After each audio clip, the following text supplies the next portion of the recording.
प्यारे विद्यार्थियों, कैसे हैं आप? मैं आशा करता हूं आप अच्छे होंगे और स्वस्थ होंगे। आज हम अध्याय 2 स्थिर विद्युत विभव तथा धारिता के बारे में पढ़ना शुरू करेंगे। इस वीडियो के अंतर्गत हम पढ़ेंगे टुडेज गोल, स्थिर वैद्युतिकी की स्थितिज ऊर्जा पढ़ेंगे, स्थिर विद्युत विभव पढ़ेंगे, स्थिर विद्युत विभवांतर पढ़ेंगे, विद्युत विभव का भौतिक अर्थ पढ़ेंगे।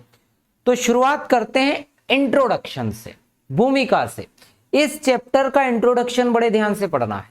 अगर आप इंट्रोडक्शन ध्यान से पढ़ते हैं तो पूरा चैप्टर आपको बहुत आसानी से समझ आ जाएगा, और अदरवाइज अगर ध्यान से नहीं पढ़ते हैं तो रट्टा मारते रहिएगा, विद्युत विभवांतर क्या होता है, विद्युत विभव क्या होता है, समझ ही नहीं आएगा। तो सारे कॉन्सेप्ट क्लियर करते हुए चलेंगे। प्यारे बच्चों, हमने कक्षा 11वीं में पढ़ा था कि किसी वस्तु को नीचे से ऊपर गुरुत्वाकर्षण बल के विरुद्ध ले जाया जाता है। ऐसे आप ऐसे उठाओ तो आपको क्या करना पड़ रहा है? कुछ कार्य करना पड़ता है। जब किसी वस्तु को गुरुत्वाकर्षण बल के विरुद्ध ले जाया जाता है तो कुछ कार्य करना पड़ता है, और यही कार्य गुरुत्वीय स्थितिज ऊर्जा के रूप में संचित होता है। यह हमने पढ़ा है। आपने क्या पढ़ा भाई कि यहां पर आपके पास कोई वस्तु है, इस वस्तु को आप नीचे से यहां ऊपर की ओर ले जाएंगे तो जो कार्य होता है वह कार्य स्थितिज ऊर्जा के रूप में, गुरुत्वीय स्थितिज ऊर्जा के रूप में संचित हो जाता है।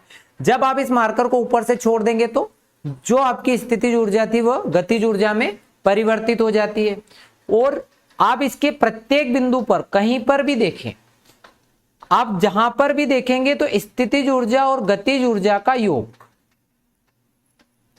गुरुत्वीय स्थितिज ऊर्जा और गुरुत्वीय गतिज ऊर्जा का योग प्रत्येक स्थान पर नियत होता। आप हल करके देखेंगे तो सब जगह पर mgh आएगा। ऐसा हमने 11वीं में पढ़ा हुआ है।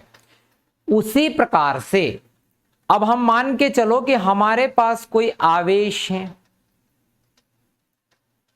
मान लो ये O बिंदु पर धन q आवेश रखा हुआ। अब आप ये समझे कि ये आवेश है तो ये आवेश अपने चारों ओर क्या बनाएगा?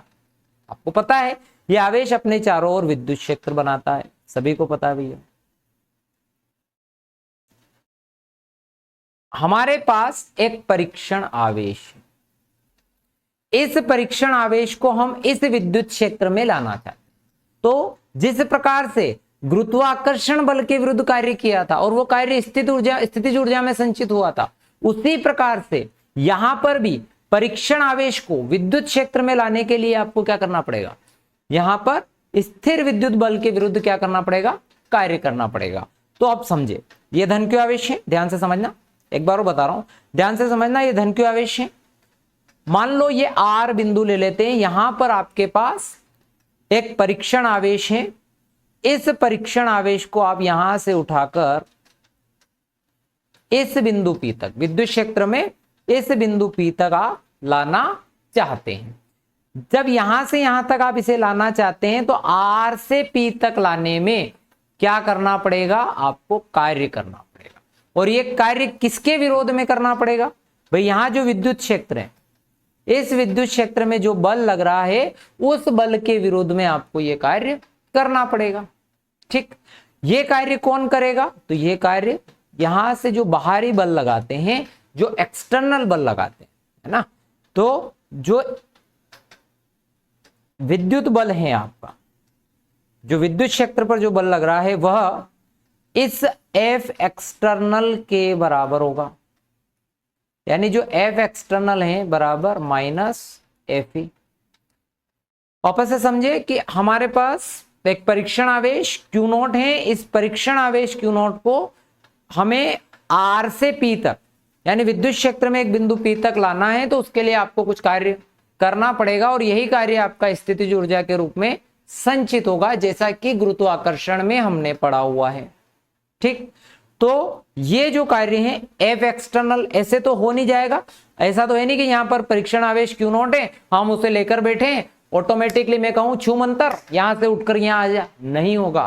क्या करना पड़ेगा? आपको बल लगाना पड़ेगा, मेहनत करनी पड़ेगी। तो वो बल कौन सा? आप एक्सटर्नल फोर्स किसके विरोध में लगा रहे हैं? यहां से ये जो धन q आवेश है इसके पास कौन है? Fe है। विद्युत क्षेत्र के पास Fe होता है ना, हमने पढ़ा Fe is equal to Q0E, ये पढ़ा हुआ है Fe is equal to Q0। तो ये जो Q0E है ये हम जिस आवेश Q नोट को लेकर आ रहे हैं उसको आने देगा क्या अपने पास में? नहीं आने देगा, ये विरोध करेगा।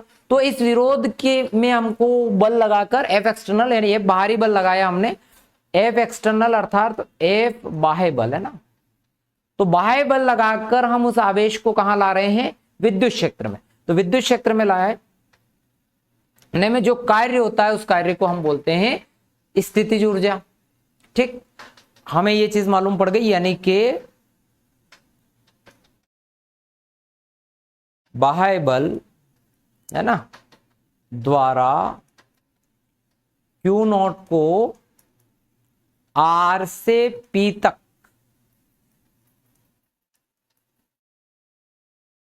लाने में किया गया कार्य। कहां ला रहे भैया? R से P तक, WRP। ठीक, R से P तक लाने में किया गया कार्य। कार्य का सूत्र होता है बल गुणित विस्थापन। पर हम पूरा कार्य एक साथ निकाल सकते हैं क्या? नहीं निकाल सकते। तो हम छोटे छोटे टुकड़ों में निकालते हैं। मान लो ये दूरी R है, तो हम ये मान के चले कि हम dr दूरी तक लेकर आए परीक्षण आवेश Q नॉट को। जब हम लेकर आए तो कितनी दूरी लेकर आए आप लोग? dr दूरी लेकर आए भैया। ठीक, तो बल गुणित विस्थापन, बल गुणित विस्थापन, तो FDR लिखा। पर मुझे तो पूरा ही चाहिए R से P तक लाने में, तो जो R से P तक लाने में जो कार्य हुआ उसका हमको क्या कर देना है? समाकलन कर देंगे, तो पूरा कार्य आ जाएगा R से P तक लाने में। बहुत आसान है। हम क्या करेंगे कि भाई परीक्षण आवेश को R से P तक ला रहे हैं, तो R से P तक डायरेक्ट नहीं ले लाते हैं, छोटे छोटे टुकड़ों में लाए। dr एक छोटा सा टुकड़ा ले लिया, इसी प्रकार से dr करके ले आए और फिर सभी को क्या कर दिया? जोड़ दिया। समाकलन का मतलब जोड़ी तो है। तो कहां से उठाया बेटा? R से P तक हम उसे लेकर आए। अब क्या होता है किताब में, अगर आप देखते हैं, अगर आप किताब में देखते हैं तो आपको यहां मिलता है ऐसा लिखा हुआ कि FDR यानी F एक्सटर्नल, और यहां माइनस साइन लगा हुआ है। अब क्या है कि बहुत बड़ा कंफ्यूजन है, बहुत सारे यहां पर इस तरह से इसको डिफाइन करते हैं कि जो विद्युत क्षेत्र के कारण जो बल लग रहा है उसके विरुद्ध हम उसको उठाकर ला रहे हैं, इसलिए यहां पर ऋण चिन्ह लगा। पर हम इसे ऐसा नहीं समझते हैं, आप इसको ऐसे समझो। ये आपका हो गया बच्चा अंतिम बिंदु, और ये हो गया आपका प्रारंभिक बिंदु। तो आप ये देखें कि जो आपका अंतिम बिंदु है वो आवेश Q से कम दूरी पर है, और जो प्रारंभिक बिंदु है वो ज्यादा दूरी पर था। तो जब हम विस्थापन निकालते तो नियम क्या होता है? अंतिम बिंदु माइनस प्रारंभिक बिंदु, यानी कि जो विस्थापन आ रहा है बच्चा वो ऋणात्मक आ रहा है। विस्थापन क्या आ रहा है? ऋणात्मक आ रहा है। इसीलिए हम लोगों ने यहां पर जो है माइनस साइन लगाया है। ठीक है, वैसे तो ऐसा भी कह सकते हैं कि जो FE और F एक्सटर्नल की दिशाएं विपरीत होने की वजह से माइनस है, पर वैसा नहीं बोलना है। ये जो माइनस चिन्ह आया है वो किसकी वजह से आया है? तो ध्यान रखिएगा, इस dr के कारण आया है। ठीक, तो हमें ये पता है कि जो कार्य है, अब यही कार्य हमारा किसके रूप में संचित होता है बच्चा? स्थितिज ऊर्जा के रूप में संचित होता है। तो F जो बराबर है वो हमने पढ़ा हुआ है Q naught E। Q not constant, E dr। एक बार वो समझ ले, थोड़ा सा सारी चीजें क्लियर हो जाए। हमारे पास धन Q आवेश है यहां पर, ये इस आवेश के कारण विद्युत क्षेत्र है। विद्युत क्षेत्र में एक बल लग रहा है जिसको हम बोल रहे हैं इलेक्ट्रोस्टैटिक फोर्स, यानी स्थिर विद्युत बल Fe, जो कि आपका होता है Q नॉट E। अब ये Q नॉट E हम यहां से परीक्षण आवेश को उठाकर लाना चाह रहे हैं, तो लाने में हमें कार्य करना पड़ेगा, यानी कि हमें बल लगाना पड़ेगा। जो हमने कौन सा बल लगाया भैया? F एक्सटर्नल लगाया। F एक्सटर्नल लगाकर हम इसको इधर लाना चाह रहे हैं। किस बल के विरुद्ध में? जो स्थिर विद्युत बल है उसके विरोध में बल लग रहा है, उस बल के विरोध में अपन उसे उठाकर इधर ला रहे हैं। ये बल इसके बराबर हो जाएगा। अब हमें कार्य निकालना है कहां से? R से P तक लाने में, तो किया गया कार्य क्योंकि हम छोटे टुकड़ों में निकालते हैं तो FDR हो जाता है, क्योंकि हमको तो सभी के लिए चाहिए तो हमने इसका क्या कर दिया, समाकलन कर दिया R से P के बीच में। यहां पर वैल्यू पुट कर दी, force F is equal to Q naught E होता है तो हमने यहाँ Q नॉट E पुट कर दिया, ये आ गया। अब वास्तविकता में देखा जाए तो एक बिंदु के लिए जो स्थितिज ऊर्जा होती है, सुनना ध्यान से, किसी एक बिंदु के लिए जो स्थितिज ऊर्जा होती है वो निश्चित होती है, फिक्स होती है। किसी बिंदु के लिए जो स्थितिज ऊर्जा होती है वह निश्चित होती है, फिक्स होती है। पर जब हम उसे उठाकर इधर लेकर आ रहे हैं तो स्थितिज ऊर्जा आपकी क्या होगी, बढ़ेगी। तो स्थितिज ऊर्जा में क्या होगा बच्चा, परिवर्तन होगा। तो स्थितिज ऊर्जा में परिवर्तन, तो जो स्थितिज ऊर्जा में परिवर्तन होगा वो क्या हो जाएगा, UF माइनस UI। अंतिम स्थितिज ऊर्जा माइनस प्रारंभिक स्थितिज ऊर्जा डेल U, ये किसके बराबर होगा, WRP के। यानी जो स्थितिज ऊर्जा में परिवर्तन हुआ वो किसके बराबर आया, WRP के। ठीक, यानी कि हमारे पास परिभाषा बन गई स्थितिज ऊर्जा की कि किसी विद्युत क्षेत्र में किन्हीं दो बिंदुओं के बीच में स्थितिज ऊर्जा में अंतर परीक्षण आवेश को एक बिंदु से दूसरे बिंदु तक, देखो ये एक बिंदु से दूसरे बिंदु तक लाने में किए गए कार्य के बराबर होता है। देख लो आप, कितनी बढ़िया याद हो जानी चाहिए कि किसी विद्युत क्षेत्र में किन्हीं दो बिंदुओं के बीच स्थिर विद्युत स्थितिज ऊर्जा में अंतर परीक्षण आवेश को एक बिंदु से, मान लो एक बिंदु R था, R से P तक लाने, एक बिंदु से दूसरे बिंदु तक लाने में किए गए कार्य के बराबर होती है। क्या लिखा, एक बिंदु से दूसरे बिंदु तक ले जाने में बाह्य बल द्वारा किए गए न्यूनतम कार्य के बराबर होती है। जो F एक्सटर्नल है उसके द्वारा जो कार्य होता है उसके बराबर होती है। कितना बढ़िया, यानी कि आप अब स्थिर विद्युत ऊर्जा आपके समझ में आ गई। यानी कि ये क्या है, यानी कि परीक्षण आवेश को, किसको उठाना है, परीक्षण आवेश को एक बिंदु से दूसरे बिंदु तक लेकर आना है।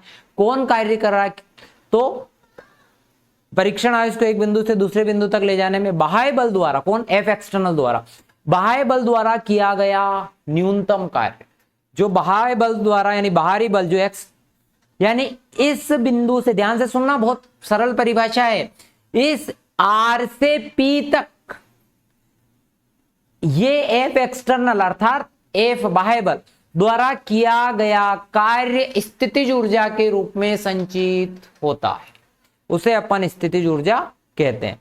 ठीक है, ये चीजें आपको समझ में आई कि किसी विद्युत क्षेत्र में किन्हीं दो बिंदुओं के बीच स्थिर विद्युत स्थितिज ऊर्जा में अंतर परीक्षण आवेश को एक बिंदु से दूसरे बिंदु तक ले जाने में बाह्य बल द्वारा किए गए न्यूनतम कार्य के बराबर होता है। बच्चों अब आते हैं हम लोग स्थिर विद्युत विभव पर। अब आएगी आपकी परिभाषा, है ना। परिभाषा पर अभी भी थोड़ा सा समय है, पर जो परीक्षा में लिखनी है वो भी बताऊंगा, मात्रक, विमीय सूत्र सब बताऊंगा, पर ध्यान से सुनना बस। देखो बच्चा, अभी हमने क्या पढ़ा, WRP बराबर डेल U पढ़ा,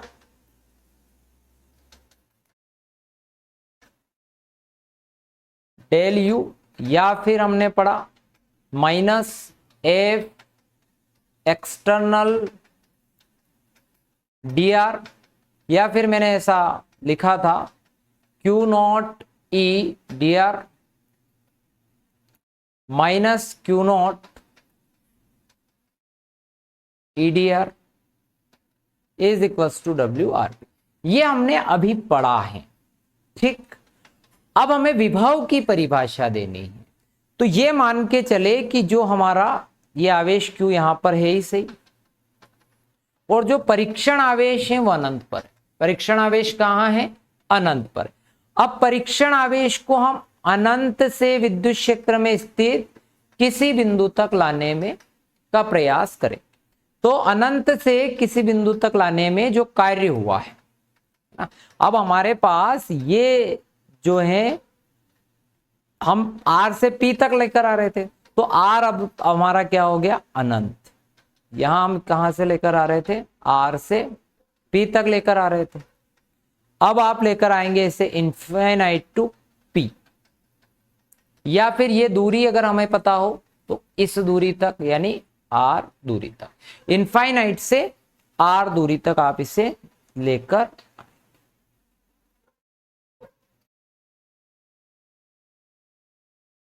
इनफाइनाइट से आर दूरी तक लेकर आते हैं। अब इससे देखो, इस क्यू नॉट से अगर इसको डिवाइड कर दो,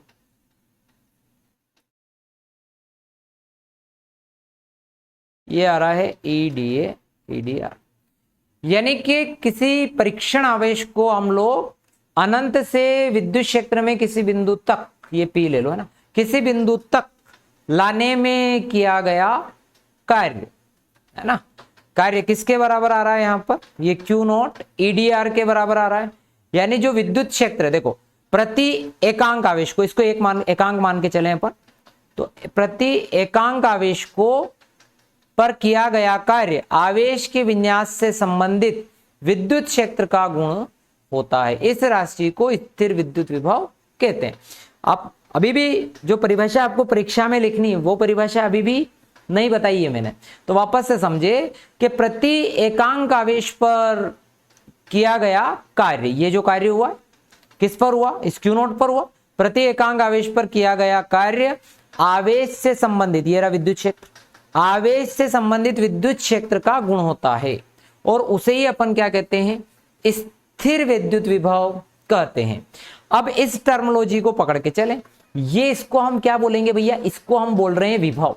क्या बोल रहे हैं इस टर्मिनोलॉजी को, विभव। ध्यान से समझो, इस टर्मिनोलॉजी को हम क्या बोल रहे हैं, विभव। तो भैया हमारा जो सूत्र है, क्या मैं ऐसा लिख दूं कि V बराबर W बटा क्यू नॉट, मैंने लिख दिया V बराबर W बटा क्यू नॉट, जैसा कि यहां था W बटा क्यू नॉट आ रहा है ना, तो हमने क्या करा, ये जो टर्म है, क्या कह रहा हूं मैं कि प्रति एकांक आवेश में किया गया कार्य आवेश विन्यास से संबंधित विद्युत क्षेत्र का गुणधर्म है, यानी कि विद्युत क्षेत्र का गुणधर्म है, उसी को हम क्या कहते हैं, स्थिर विद्युत विभव कहते हैं। तो ये आ गया भैया विभव, विभव V बराबर क्यू नॉट। कहां से उठाया भैया आपने इसको, अनंत से। तो किसी परीक्षण आवेश को अनंत से विद्युत क्षेत्र में स्थित किसी बिंदु तक लाने में किया गया कार्य और परीक्षण आवेश के अनुपात को विद्युत विभव कहते हैं। कितना बढ़िया सरल। क्या आया कि V बराबर W बटा क्यू नॉट, अर्थात परीक्षण आवेश, सुनना है ध्यान से एक बार और, परीक्षण आवेश को अनंत से विद्युत क्षेत्र में लाने में किए गए कार्य को, यह रही परिभाषा, एकांक आवेश को अनंत से विद्युत क्षेत्र के भीतर किसी बिंदु तक लाने में किए गए कार्य को उस बिंदु का विद्युत विभव कहते हैं। इसको एकांक मान के चले भैया, हम एकांक मानेंगे तो विद्युत विभव किए गए कार्य के बराबर होता है। मुख्य टर्म क्या है, कार्य। एक बार और सुनो ध्यान से, लिखना यही है परीक्षा में कि एकांक परीक्षण आवेश को अनंत से विद्युत क्षेत्र में लाने में किए गए कार्य को विद्युत विभव कहते हैं। या फिर कुछ बच्चे ऐसा भी लिख सकते हैं कि एकांक परीक्षण आवेश से, है ना, परीक्षण आवेश को कहां से ला रहे थे, अनंत से, तो विद्युत क्षेत्र में लाने में किए गए कार्य को परीक्षण आवेश से भाग देने पर जो मिलता है उसे हम क्या कहते हैं, विद्युत विभव। एकांक परीक्षण आवेश को अनंत से विद्युत क्षेत्र में लाने में किए गए कार्य को परीक्षण आवेश से भाग देने पर जो मिलता है वो क्या है भैया, विद्युत विभव। समझ में आ रहा होगा, तो रट गया होगा अब तो, काफी बार मैंने बोल दिया। तो V बराबर W बटा Q, ठीक है भैया। क्या आया, V बराबर W बटा Q। अब मान लो इसका मात्रक और विमीत सूत्र पे चर्चा भी कर लें।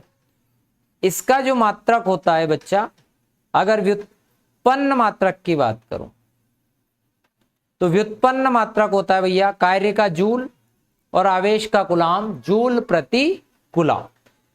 या एसआई मात्रक की बात करूं तो बच्चों इसका एसआई मात्रक होता है वोल्ट।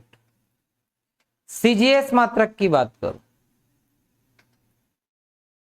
मैंने कहा है कि स्थिर विद्युत में कोई भी मात्रक याद रखने के लिए तनाव लेने की जरूरत नहीं है। स्थिर विद्युत में कुछ नहीं है, जो भी मात्रक है एसआई मात्रक उसके आगे स्थित लगा दो, बस बन गया मात्रक। ये हो गया आपका सीजीएस मात्रक, स्थित वोल्ट। ठीक, अगर हमें 1 वोल्ट की परिभाषा पूछ ली जाए, देखो आप, तो कार्य का 1 जूल, आवेश का 1 कूलम। 1 कूलम आवेश को अनंत से विद्युत क्षेत्र में लाने में यदि कार्य किया गया कार्य 1 जूल है तो उसका विभव 1 वोल्ट होगा। कैसे? 1 कूलम आवेश को अनंत से विद्युत क्षेत्र में लाने में किया गया कार्य 1 जूल है तो उसका जो विभव है वह 1 वोल्ट होगा। एक बात और ध्यान देनी, यह अदिश राशि, यह अदिश राशि, क्योंकि यहां मुख्य टर्म क्या है? कार्य। कार्य कौन सी राशि है? तो बच्चा कार्य अदिश राशि है। कार्य अदिश राशि है, इसलिए विभव भी अदिश राशि होगा। ठीक, अब विभव ध्यान रखना यहां पर ध्यान से कि धनावेशित वस्तु का विभव धनात्मक, धनावेशित वस्तु का विभव क्या लेंगे? धनात्मक। ऋणावेशित वस्तु का विभव, ऋणावेशित वस्तु का विभव ऋणात्मक। ध्यान से समझना इन चीजों को। धनावेशित वस्तु का विभव धनात्मक होता है, ऋणावेशित वस्तु का विभव ऋणात्मक होता है। बहुत महत्वपूर्ण टर्म है। वापस से एक बार और हल्का सा रिवीजन कि एकांक परीक्षण आवेश को अनंत से विद्युत क्षेत्र में लाने में किए गए कार्य को क्या कहते हैं बच्चा? विद्युत विभव कहते हैं। विद्युत विभव का जो एसआई मात्रक है वोल्ट होता है, सीजीएस मात्रक स्थित वोल्ट होता है। ठीक, अब हमने यहां पर लिखा था कि 1 वोल्ट बराबर 1 जूल बटे 1 कूलम। 1 जूल में बच्चों होता है 10⁻7 अर्ग। 1 कूलम में होता है 3 × 10⁹ स्थित कूलम। 10⁻7 से 10⁻9 को काटेंगे तो 10⁻2 अर्थात 100 का गुणा 3 में 300, 300 अर्ग बटे स्थित कूलम। और ये जो अर्ग बटे स्थित कूलम है ये बराबर होता है स्थित वोल्ट के। भैया ये ऑब्जेक्टिव में बहुत काम आने वाले हैं, यही तो है जो परीक्षाओं में पूछे जाते हैं बोर्ड के अंदर। तो 1 वोल्ट बराबर 1/300 स्थित वोल्ट, ये भी एक और याद रखें, आप पक्का कर लें इन चीजों को, बहुत काम की चीजें हैं। ठीक, ध्यान रखना है धनावेशित वस्तु का विभव धनात्मक, ऋणावेशित वस्तु का विभव ऋणात्मक होता है। 1 वोल्ट बराबर कितने स्थित वोल्ट? 1/300 स्थित वोल्ट। मात्रक और विमेय सूत्र भी हो गए। अब अगली टर्म है विभवांतर। विद्युत विभवांतर तरीका वही, केवल परिभाषा बदलने का तरीका बदल दिया। हालांकि एक बात ध्यान रखो, विद्युत विभव नाम की चिड़िया होती नहीं है, विद्युत विभवांतर ही होता है। विद्युत विभव पढ़ाने के लिए मैंने क्या जुगाड़ लगाया था? अनंत लिया था, है ना? अनंत से उठाकर ला रहे थे। क्यों ला रहे थे? इसीलिए तो ला रहे थे। एक और ध्यान रखना, एक चीज और, कि अनंत पर विभव 0 लेना है। क्या लेना है? अनंत पर विभव 0 होता है। ठीक है, अनंत पर विभव 0 होता है। तो विभवांतर पढ़ने के लिए कुछ नहीं करना है। अब वहां पर अनंत से किसी बिंदु तक लाते थे, भाई अनंत की जगह रिप्लेस कर दो बिंदु, एक बिंदु, ये एक बिंदु से दूसरे बिंदु तक लाने में किया गया कार्य। ठीक है, परीक्षण आवेश को एक बिंदु से दूसरे बिंदु तक, मान लो ऐसे भी तक लाने में किया गया कार्य विद्युत विभवांतर कहलाता है। VA माइनस VB बराबर WAB बटे Q0। इसके मात्रक और विमीय सूत्र सभी वही हैं जो हमने अभी थोड़ी देर पहले पढ़े हैं। तो विभव, विभवांतर,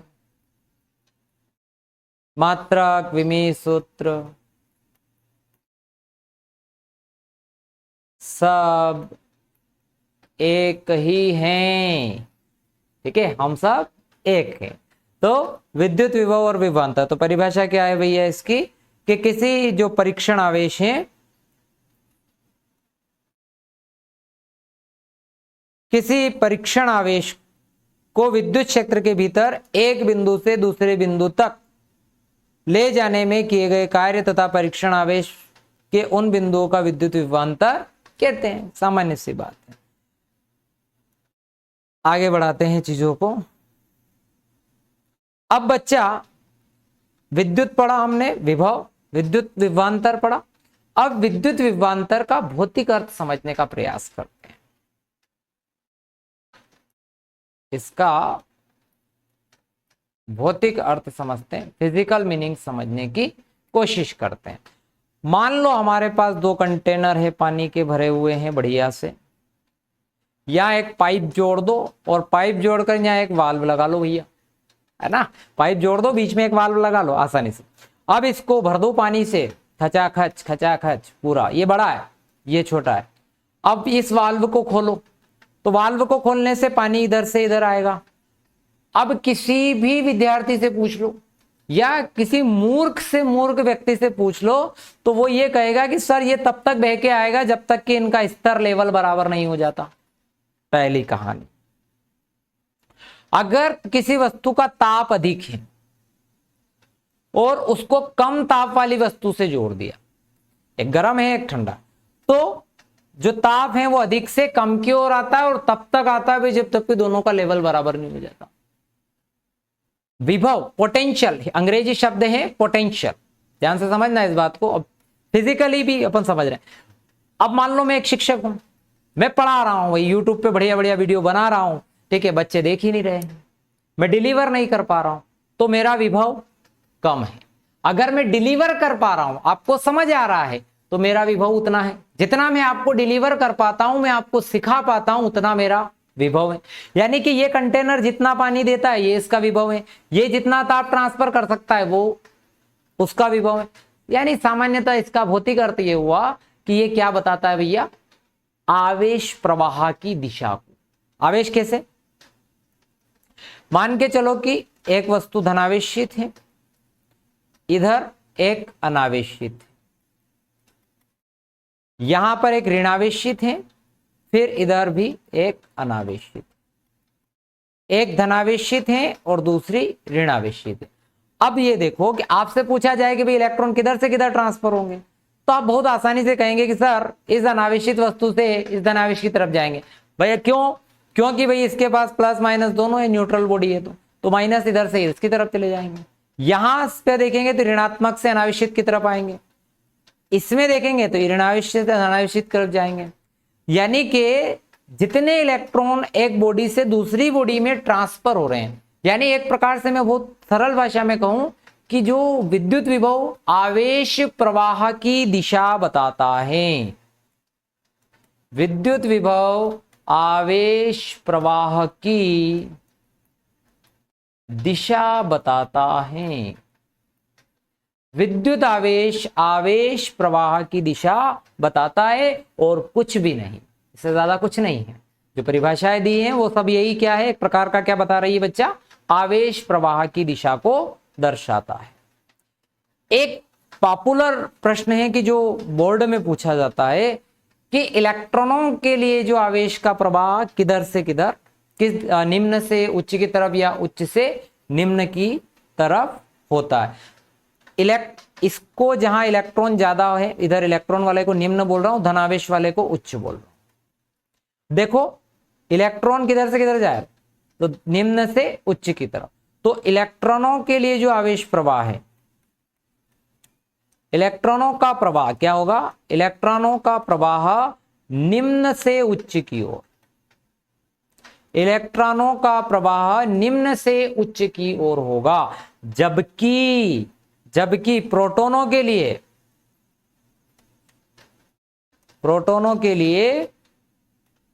उच्च से निम्न की ओर होगा। ठीक, समझ में आ गया कि भाई इलेक्ट्रॉनों के लिए तो हम बोलेंगे निम्न से उच्च की ओर विभव ट्रांसफर होता है, प्रोटॉनों के लिए बोलेंगे तो उच्च से निम्न की ओर।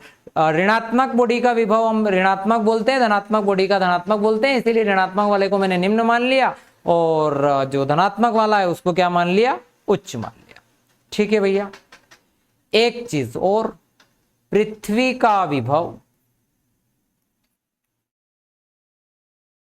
रट लिया होगा, अभी तक स्कूलों में पढ़ा होगा कि भाई पृथ्वी का विभव शून्य माना जाता है, पृथ्वी का विभव शून्य माना जाता है।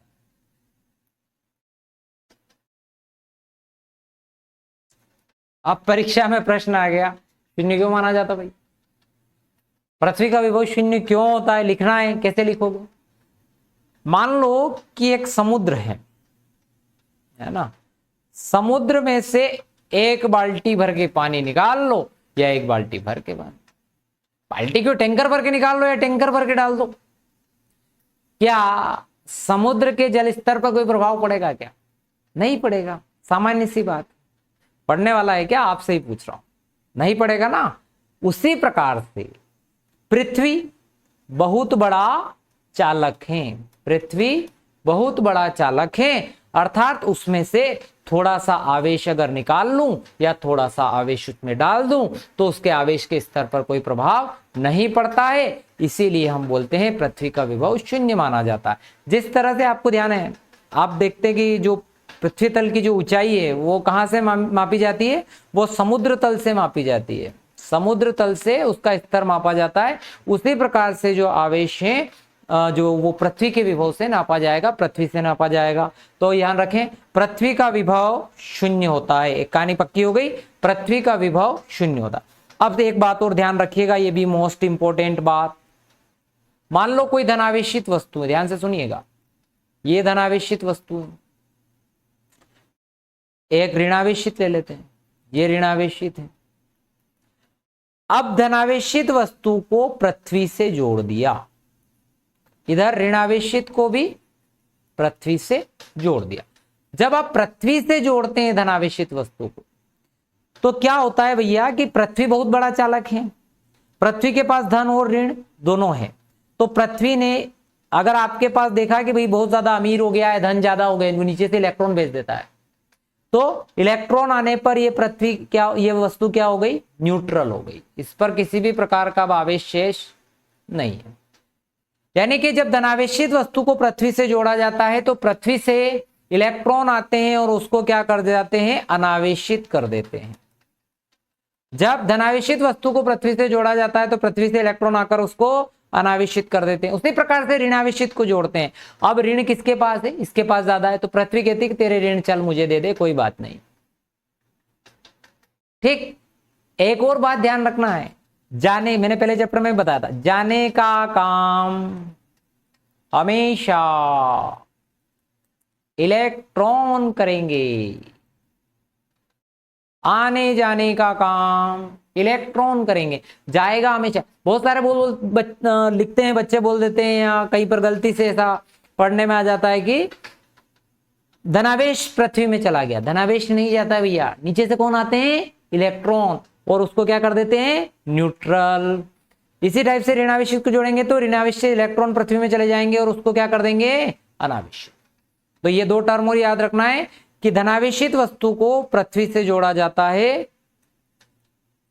धनावेशित को पृथ्वीकृत करते हैं या पृथ्वी से जोड़ा जाता है,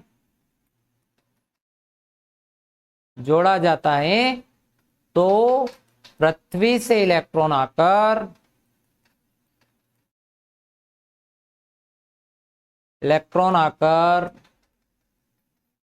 वस्तु को अनावेशित कर देते हैं। इस टाइप से ऋणावेशित वस्तु को पृथ्वी से जोड़ा जाता है तो वस्तु से इलेक्ट्रॉन पृथ्वी में चले जाते हैं और वस्तु अनावेशित हो जाती है। क्या क्या सीखा आज, ठीक है, शॉर्ट रिवीजन, कि जब किसी वस्तु को अनंत से या एक बिंदु से दूसरे बिंदु तक ले जाने में किया गया कार्य स्थितिज ऊर्जा के रूप में संचित होता है। स्थितिज ऊर्जा की परिभाषा पढ़ी। फिर हमने ये पढ़ा कि एकांक परीक्षण आवेश को अनंत से विद्युत क्षेत्र में लाने में किए गए कार्य को विद्युत विभव कहते हैं। इसका एसआई मात्रक वोल्ट, सीजीएस मात्रक स्थित वोल्ट। ठीक, इसका विमीय सूत्र शायद बताना रह गया है ना, तो विमीय सूत्र भी देख लेते हैं भैया। तो जो बल का विमीय सूत्र होता है MLT माइनस 2 आवेश का AT, तो इसका विमीय सूत्र M1 L1 T inverse 3 A inverse 1। माफी चाहता हूं। फिर हमने 1 जूल की परिभाषा भी, 1 वोल्ट की परिभाषा भी देखी कि भाई 1 कूलाम आवेश को अनंत से विद्युत क्षेत्र में लाने में अगर 1 जूल कार्य होता है तो उसका विभव 1 वोल्ट होता है। धनावेशित विभव, वस्तु का विभव धनात्मक, ऋणावेशित का ऋणात्मक होता है। उसके बाद हमने विद्युत विभवांतर की परिभाषा पढ़ी कि एक बिंदु से दूसरे बिंदु तक लाने में किए गए कार्य को विद्युत विभवांतर कहते हैं। फिर हमने भौतिक अर्थ में यह समझा कि भाई जो विद्युत विभव है केवल आवेश प्रवाह की दिशा को बतलाता है। फिर हमने ये पढ़ा कि इलेक्ट्रॉन के लिए जो प्रवाह होता है विभव का, वो निम्न से उच्च की ओर होता है और प्रोटॉनों के लिए उच्च से निम्न की ओर होता है। और पृथ्वी के विभव को शून्य माना जाता है। धनावेशित वस्तु को पृथ्वी से जोड़ते हैं तो पृथ्वी से इलेक्ट्रॉन आते हैं और वो अनावेशित हो जाती है, और ऋणावेशित को जोड़ते हैं तो इलेक्ट्रॉन पृथ्वी में चले जाते हैं और वह निरावेशित हो जाती है। बच्चों, आपको वीडियो अगर समझ में आया हो तो चैनल को सब्सक्राइब कर देना और अपने दोस्तों के साथ शेयर करना मत भूलना। Thank you very much. मिलते हैं नेक्स्ट वीडियो में।